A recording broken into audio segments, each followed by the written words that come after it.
ሰላም እንዴት ናችሁ? ሰላም ጎሳይ ነኝ በሰላም ጎሳይ የዩቲዩብ ቻናል። ዛሬ እንግዲህ ከወልቨርሃምፕተን ወንደረርስ ወደ ማንቸስተር ዩናይትድ ስለተዘዋወረው ማቲያስ ኩኛ ትንሽ ለማለት ነው። እንዲሁ ደግሞ የልጅነት ህልሙም ተሳክቶለታልና ስለሱ ጥቂት ነገር እናነሳለን።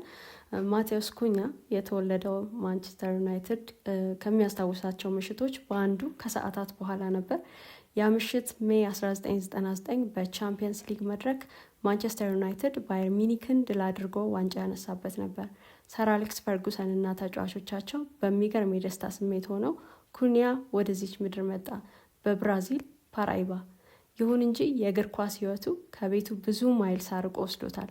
በ14 ዓመቱ ወደ ኮርቺባ 2000 ማይልስ፣ በ18 ዓመቱ ከደቡብ አሜሪካ ወደ አውሮፓ የስዊዙ ክለብን ሲወንን ለመቀላቀል ተጉዞ ነበር። አብሮት የሰሩ በአሰልጣኝነት የቡድን አጋሮቹ የነበሩት ደግሞ በተጫዋችነት ስለ ኩኛ ብዙ ይላሉ። ባለድንቅ ተሰጥኦ ከሌሎቹ በጣም በርቀት የቀደመ ነበር ይላሉ አሰልጣኙ። ቡድኑን ከመከላከል ወደ ማጥቃት የሚያሻግር የሚወስደው እሱ ነበር። በሁለቱም እግሮቹ በደንብ ይጫወታል። ግራውንም ቀኙንም ይጠቀማል። ጎሎች ያስቆጥራል። መሪም ነበር። በተቃራኒ የሚገጥሙት ደግሞ እርሱን ለማቆም የተለየ ስትራቴጂ ይዘው ይመጡም ነበረ። እሱን ደብላፕ ለማድረግ ሌላ የቡድን አጋሩን ነፃ ያደርጉ ነበረ። ኩኛ የኖርበት የነበረው ከተማ የ11 ለ11 ጨዋታ አልነበረም፣ ፉትሳል እንጂ። ገና በልጅነት ይህንን መጫወት የሚያስችለው ቦታ መሄድ ነበረበት። የ10 ዓመት ልጅ ሆኖ በስዊትዘርላንድ በነበረ ከ11 ዓመት በታች ቶርናመንት በውድድሩ ኮከብ ተጫዋች ነበር። በዛ ቶርናመንት ላይ ባየር ሚኒክ፣ ባየር ሌቨርኩዝን፣ ቦርዶ እና ሌሎች የአውሮፓ ክለቦች የተሳተፉበትም ነበር። ፉትሳል ይጫወት በነበረባቸው ጊዜያት በቅጽል ስሙ በኔማር ይጠራ ነበር። ምክንያቱም ሲናገርም አጫወቴ ከእርሱ ጋር ተመሳሳይ ነበር ይላል። ድሪብል አደርጋለሁ፣ ያንን ማድረግ በጣም እወዳለሁ፣ በሁለቱም እግሮቼ እሾታለሁ፣ አጥቂ ላይ ነበር የምጫወተው ይላል። ኩኛ ገና በልጅነቱ ነበር የእግር ኳስ ህይወቱን በደንብ አጠናክሮ ያዘው። እናም ደግሞ እግር ኳስ ህይወቱን ማድረግ እንደሚችል በብዙዎች የታመነው። ነገር ግን የሂሳብና የሳይንስ መምህር የሆኑት አባቱ እና በአንድ ሆቴል ውስጥ ተቀጥረው ይሰሩ የነበሩ እናቱ ትምህርቱ ላይ እንዲያተኩርና ጨዋታ እንዳያታልለው ከለከሉ። እንደዚያም ሆነው ግን ሞዴል ተማሪ ነበር። እንዲያውም የልጅነት አሰልጣኙ ሲናገሩ አንድ ምሽት ጨዋታ ነበረን፣ በንጋታው ደግሞ ማቴዎስ የማትስ ፈተና ነበረበት። እናም አባቱ አስጠነቀቀኝ፣ ማቴዎስ የሚመጣው ጨዋታ ካለቀ በኋላ ወደ ቤት እንደምትመልሰው ቃል ከገባ ነው አሉኝ። እኔም የ120 ኪሎ ሜትር ጉዞ ነበረ። ተጫወትን፣ አሸነፍን፣ ማቴዎስንም ወደ ቤቱ መለስኩት። ያኔ ቤት ስንደርስ 8 ሰዓት ነበር ከሌሊቱ። ጠዋት 1 ሰዓት ለፈተና ተነሳ። ኩኛ ፔሌና ኔይማር የእግር ኳስ ህይወታቸውን በጀመሩበት ሳንቶስ የነበረው የ2 ሳምንታት ትሪያል ውጤታማ አልነበረም። ከ3 ዓመታት በኋላ ግን በሌላ ክለብ ተሳካ። ልክ እንደ አብዛኞቹ ብራዚላውያን ወጣቶች የእግር ኳስ ህይወቱን ለማቅናት ብዙ ርቀት መሄድ፣ ከቤተሰብ መነጠል፣ ራስን መቻል ነበረበት። በዚህ እድሜ ይህንን ማድረግ ሰዎችን ጠንካራ ያደርጋል። በአስቸጋሪ ሁኔታዎች ውስጥ ማለፍንም እንዲችሉ ያደርጋል። ለችግሮችንም መፍትሄ መስጠት ያስተምራል። የልጅነት የቡድን አጋሩ ሲናገር እሱ 10 ቁጥር እኔ ደግሞ 9 ቁጥር ነበርኩ። በየአመቱ ኮከብ ጎል አስቆጣሪ ሆኜ አጠናቀቅ ነበር። አብዛኞቹ ጎሎች በእርሱ አመቻችነት የተገኙ ነበሩ። በጣም ጥሩ ጓደኝነት ነበረን። በሜዳ ላይ የቱ ጋር ፓስ እንደሚያደርግ ነግሬው አላውቅም።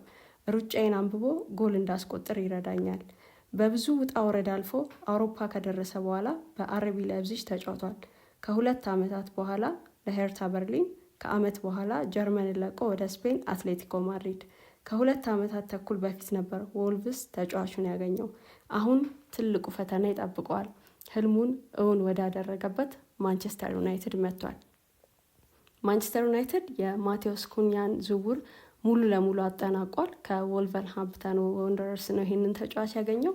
የ26 ዓመቱ ብራዚላዊ ማንቸስተር ዩናይትድ የጠየቀውን 62.5 ሚሊዮን ፓውንድ ሪሊዝ ክሎዝ አቅርቦ በሞሊኖ የነበረውን ውል አቋርጧል። ማራዘሚያውንም እንግዲህ ፈርሞ እንደነበር ይታወሳል። እስከ 2029 የሚያቆየውን በወልቭስ ማለት ነው።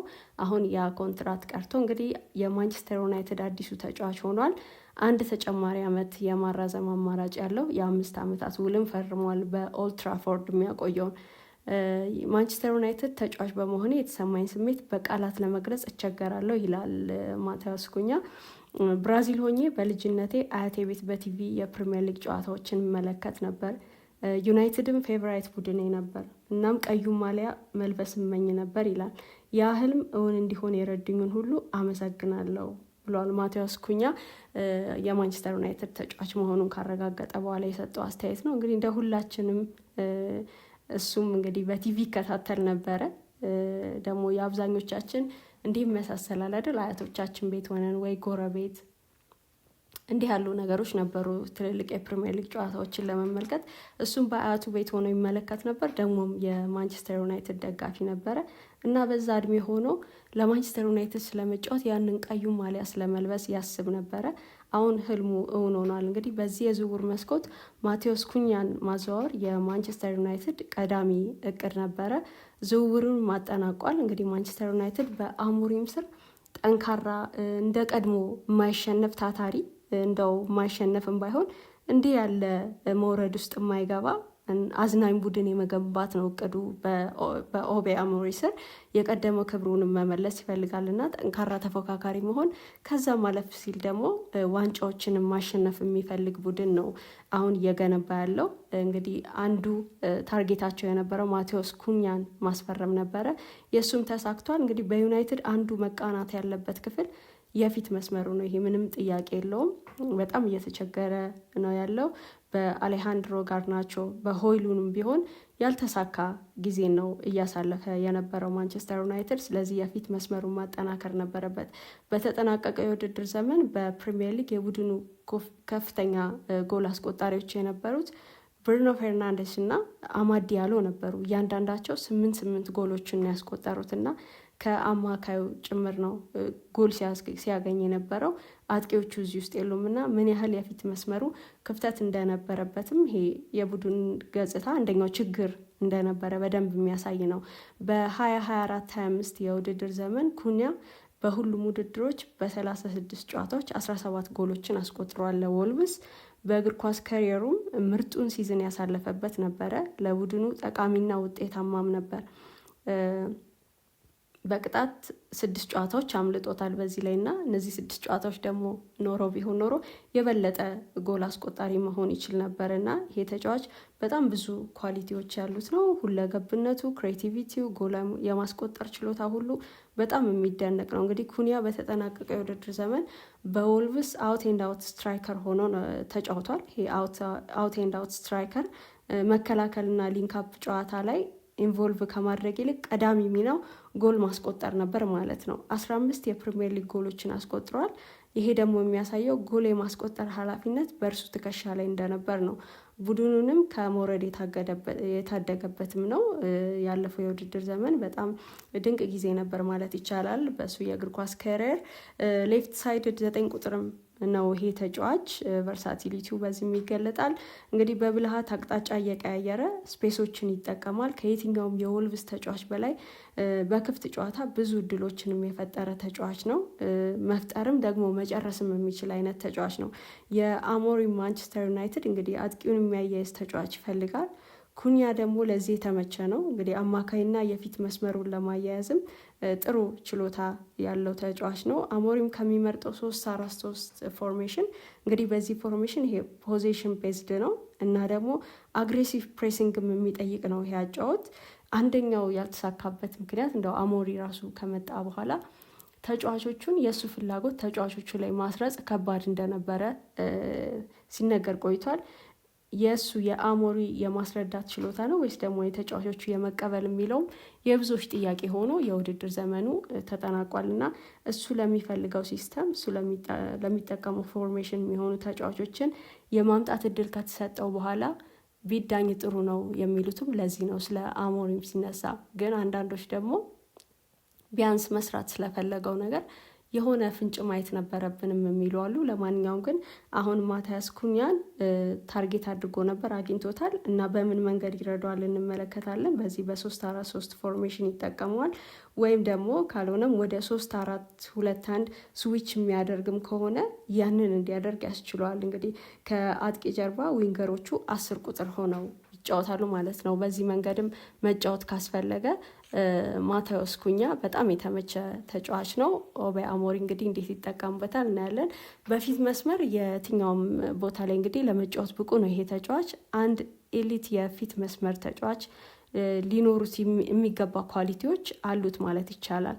ለአሞሪም የጨዋታ ሲስተም የኩኛ ኳስ ካሪ የማድረግ ተግባርም በጣም ወሳኝ ነው።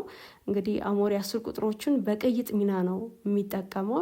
አንደኛውን ፈጣሪ ያደርገዋል፣ አንደኛውን ደግሞ ሯጭ ያደርገዋል እና ኩኛ ግን ሁለቱንም መሆን ይችላል። የበለጠ እንግዲህ ይጠቅመኛል ያለው ላይ አሞሪ ሚና ይሰጠዋል ማለት ነው ለዚህ ተጫዋች። ኩኛ የበለጠ መስራት የሚጠበቅበት እንግዲህ ኦፍ ደ ቦል ያለው ሙቭመንት ላይ ነው። አሁን ዘመናዊ አሰልጣኞች ይህን ነገር በጣም ይፈልጉታል።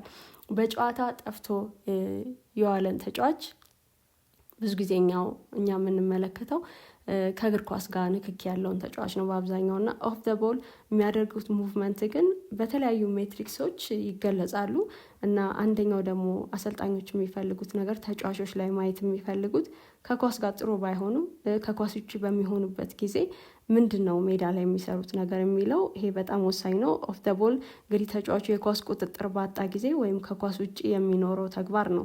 አንድ ተጫዋች በቀጥታ ከኳስ ጋር ኢንቮልቭ ማድረግ ካልቻለ እነዚህ ነገሮች በጣም አስፈላጊ ናቸው። ስፔስ መፍጠር ያስፈልጋል። ፓሶችን ለመቀበል ዝግጁ መሆንና ሩጫዎችን ማድረግ በጣም ታታሪ መሆንን ይጠይቃልና አሁን በትልልቅ ክለቦችም እንደምንመለከተው እንደውም የካይ ሃቨርትዝን ሚናም በደንብ ማንሳት እንችላለን እኮ አይደለ? በዚህ ሁኔታ አንደኛው አርቴታ ቡድኑን ካሻሻለበት መንገድ የዚህ ተጫዋች መምጣትና ኦፍ ደ ቦል ያለውን እንቅስቃሴ እዚህ ላይ መጨመር ይቻላል። በጣም ደካማ በነበረበት የውድድር ዘመንና ተቾች በበዙበት ጊዜ እንደውም ኦፍ ደ ቦል የነበረውን እንቅስቃሴ በማንሳት ነበረ ስለ ካይ ሃቨርትዝ ጥሩ ጎን ማንሳት ይቻል የነበረውና በዚህ መንገድ የሚጫወቱ ተጫዋቾች በጣም አስፈላጊ ናቸው እና ኩኛም እዚህ ላይ እንዲያሻሽል ከተፈለገም እዚህ ላይ ሊሆን ይችላል። እንግዲህ በዚህ በኦቤ አሞሪ አስተላለፍ ውስጥ ደግሞ እንዴት ይመጣል እናየዋለን። ሴንትራል ስትራይከሮች በፍላንኮቻቸው ይታገዛሉ፣ በሁለቱ ኢንሳይድ ዊንገርስ ማለት ነው። እንዲሁ ደግሞ ዊንግ ባኮቹም በደንብ ዊድስ እንዲጨምሩ ይፈለጋል እና ይሄን ማድረግ የሚችሉ የቡድን ተጫዋቾች ካሉ ይሄ ተጫዋች ውጤታማ የማይሆንበት ምንም ምክንያት የለም። ደግሞ በብዙ አጋጣሚዎች ተከላካይና አጥቂዎች ተራርቀው አይዞሌት ሆነው ብዙዎቹን አጥቂዎች እንመለከታቸውም ነበርና አሁን የማቲያስ ኩኛ መምጣትም ቡድኑን የበለጠ እንዲረጋጋ ያደርገዋል። መሀል ላይ የሚጫወቱት እንደነ ብሩኖ ያሉ ተጫዋቾች ተከላካይና አጥቂውን ሊንክ የማድረግ ስራቸውን በደንብ ይሰራሉ። እንዲሁ ደግሞ አጥቂውን በደንብ የመርዳት ሚናም ይኖራቸዋል ማለት ነው። ስለዚህ ኩኛ የልጅነት ህልሙ ወደ ነበረው ማንቸስተር ዩናይትድ አሁን መጥቷል። በኦቤ አሞሪ ስር ደግሞ እንዴት ያለ አጫወት እንዴት ባለ መንገድ ይገለጣል ሜዳ ላይ የሚለው በጣም የሚያጓጓ ነው። ማንቸስተር ዩናይትድ የዚህን ተጫዋች ዝውውር ሙሉ በሙሉ ፈጽሟል። በቀጣይ እንግዲህ በተጫዋቹ ላይ ስለሚኖረው እቅድ ማሰብ ብቻ ነው የሚኖርበት ማለት ነውና በኦቤ አሞሪ ስር በሚቀጥለው የውድድር ዘመን ማቴዎስ ኩኛን እንመለከተዋለንና እንዴት ያለ ጨዋታ ያሳዩናል አብረን እናያለን።